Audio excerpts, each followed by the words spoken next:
So you are the decision makers. And you know that, and you've pretty much made up your mind about the rest of the country. You know what you think about Scotland and Wales and Ireland and the North. You think they're all hilarious, and why would anybody live there? You laugh at the North. You think they're all funny little short people who live in a big pie. Trying to sort out their relationship with a definite article. Throwing darts at their dinner. And, you know, you laugh at Scotland. You think it's full of drunken, violent, bestial people who are all mean and cold to the touch. I live in Scotland. It's a beautiful place. Yeah. Scotland, the country where they fry the food 5 times to make sure it's dead. The country that invented bacon-flavored mouthwash.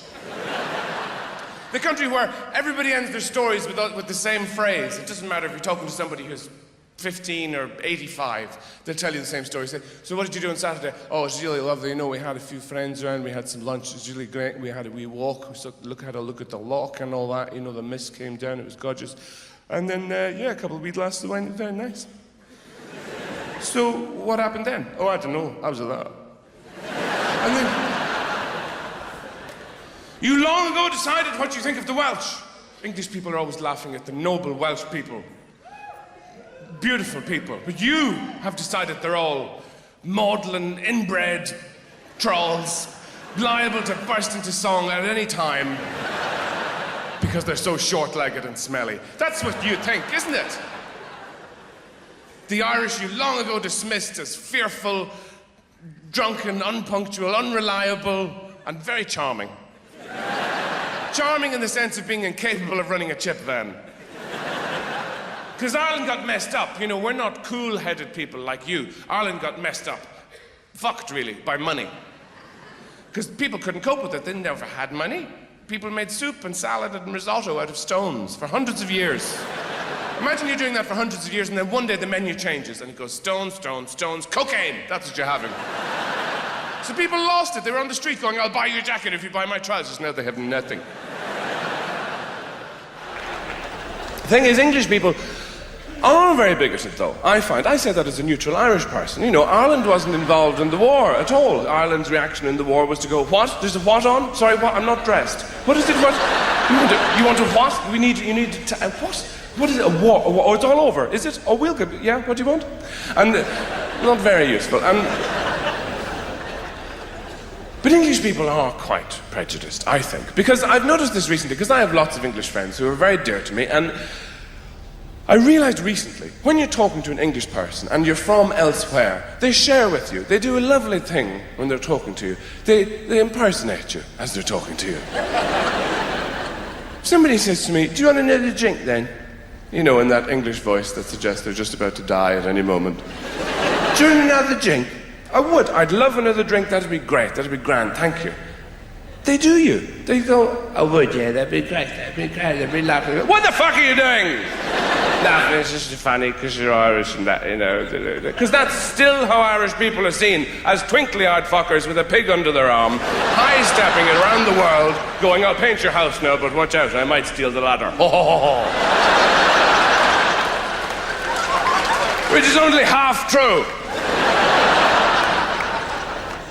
Really, there's 2 kinds of people and 2 kinds of nation in the world. You know, you got your people like you, cool-headed people. I would call you bakers. You keep everything inside. You bake it.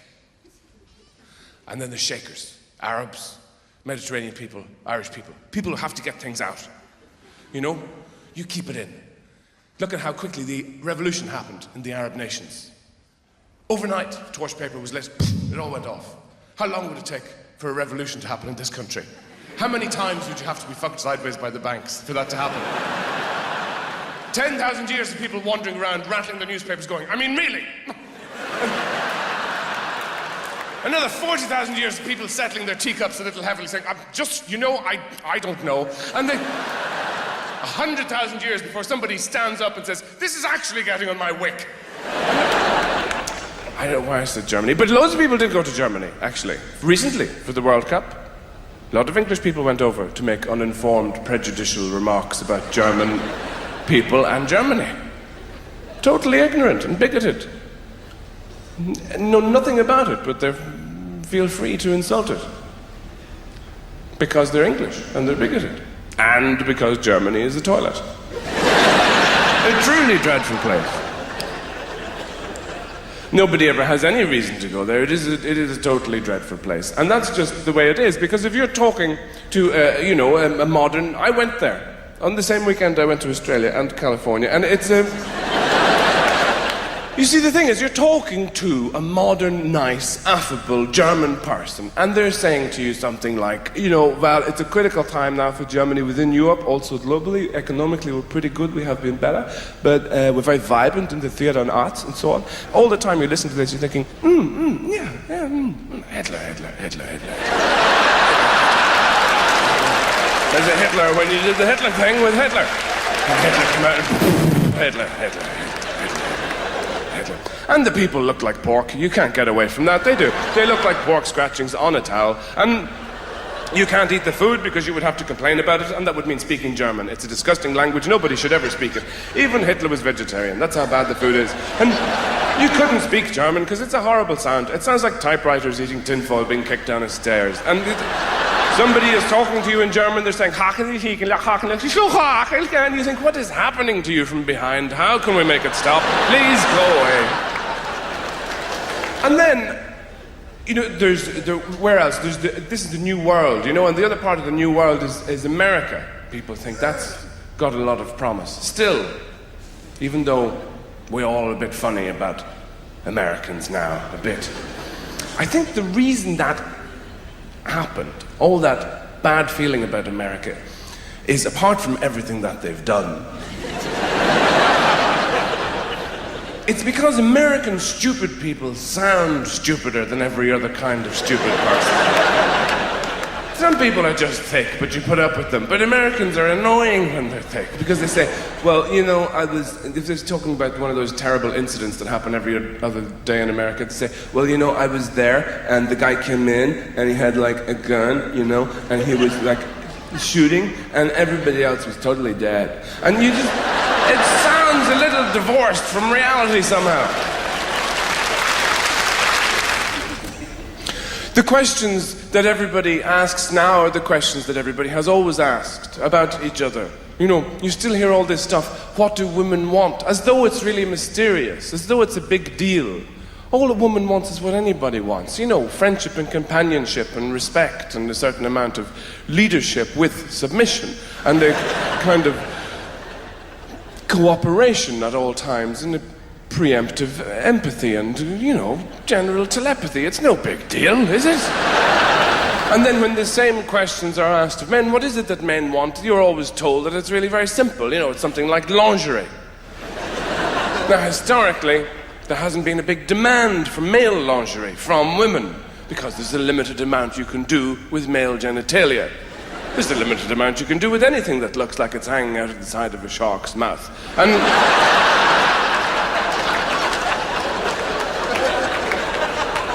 it doesn't really matter if you put a velvet gown around it, it's not going to do the trick.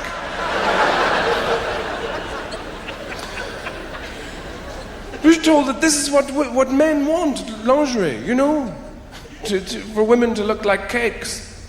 It's not enough that you want to be with me and love me. You must first be a French fancy. And now women don't want that. Traditionally, women have been attracted to uniforms. So it's not difficult to know what women want. Fascists, that's really what they're all after. Say what you like about Nazi Germany. They turned heads. Everywhere those stormtroopers went, check him out before he kills us. That happened a lot.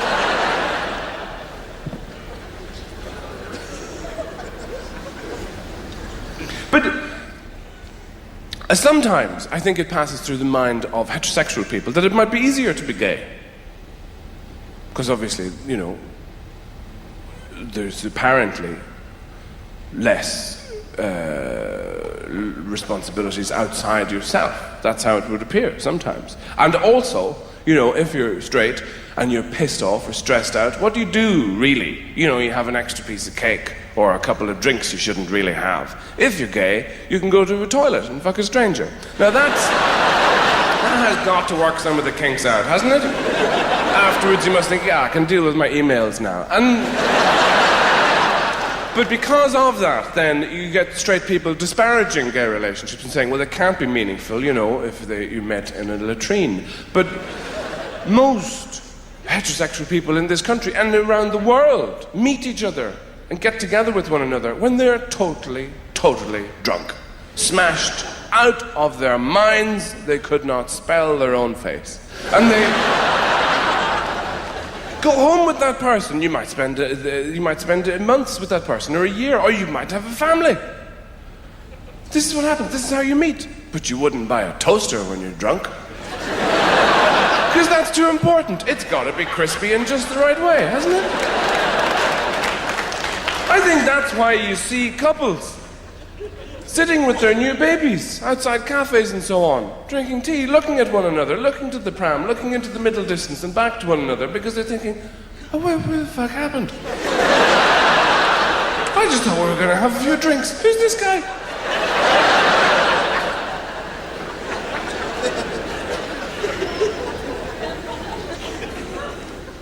And love is incredibly mysterious, as you know.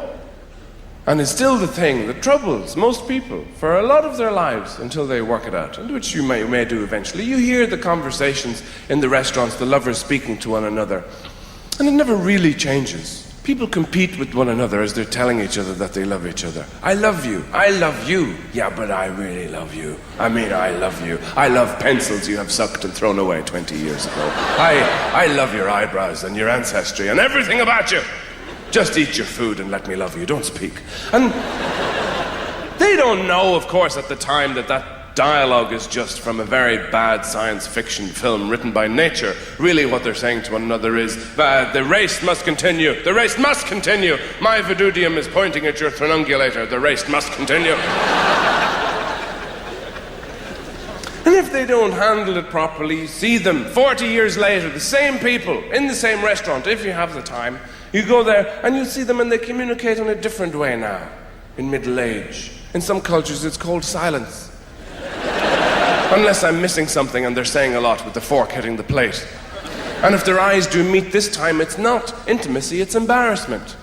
The man makes that noise as he chomps his chop. In his throat a kind of horrible sound, this sounds like a Balkan curse. And the woman has her own noise of disquiet there. And she's spearing her salad, like it sounds like a dove having a dump. And then they go home to the bed they've sheared. When you shear a bed, it's a difficult process. When you go home, I had a couple of drinks and the bed's all woolly. And you have to get the clippers out. Here we go again. Don't move. And when they've sheared the bed, they share it. And they get in. And they have real intimacy, which it takes years to achieve. You're not going to get it with somebody you don't know very well. Not that there really is such a thing as casual sex. What is that? What is that supposed to be? It's never really casual. You always have to turn up. And it's never casual unless you're both wearing Sherlock Holmes hats or something and you're covered in crisps. One of you's eating an omelette, the other one's doing a crossword. Then it's kind of casual. I'm talking about real intimacy, where people don't mess around with all that manipulating the phrase, I love you. People, you get this all the time. I love you, I love you, I love you, I love you. Bake me a cake or go away.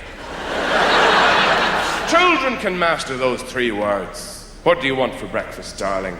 I want sugar fried in honey. No, you're having fruit, bread, wholesome things like that. I love you, Daddy. I love you too. Sugar, you say. I'll be right back. And